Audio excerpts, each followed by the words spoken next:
তো hello everyone, কেমন আছো তোমরা সবাই? আশা করি সবাই খুব ভালো আছো, আর আমিও খুব ভালো আছি। তো আজকের দিনটা একটু বেশিই ভালো আছি, কারণ আজকে আমি সকাল সকাল ঘুম থেকে উঠেছিলাম 5টার দিকে।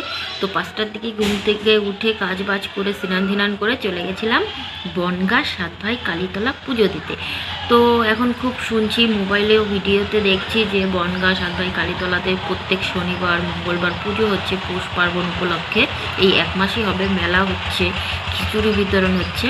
তো ভাবলাম যাই, নৈহাটিতে তো যেতে পারবো না, তো কাছাকাছি যেটা আছে সেটাতেই যাই। আমাদের বাড়ির থেকে 5টা স্টেশন পরেই বনগাঁ।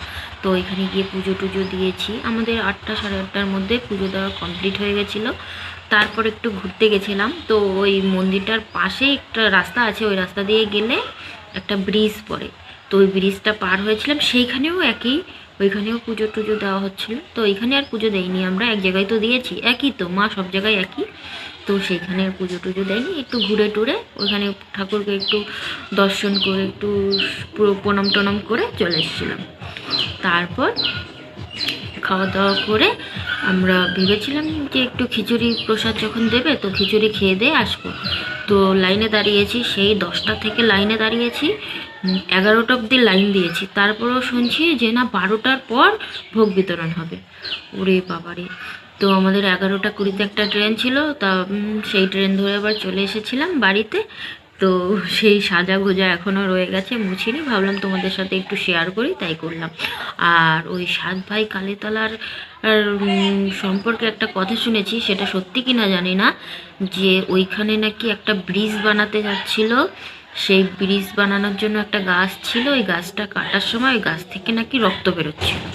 তো সেই জন্য আর ওইখানে ব্রিজটা তৈরি হয়নি। তো ওইখানে মায়ের মূর্তি বানিয়ে মায়ের পুজো করা হয়।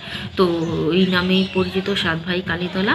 তো খুব লোক হয়, খুব ভিড় হয়। আজকে আমরা তো 8টার মধ্যে পুজো দিয়ে ফেলেছি, আমাদের ভাগ্য ভালো।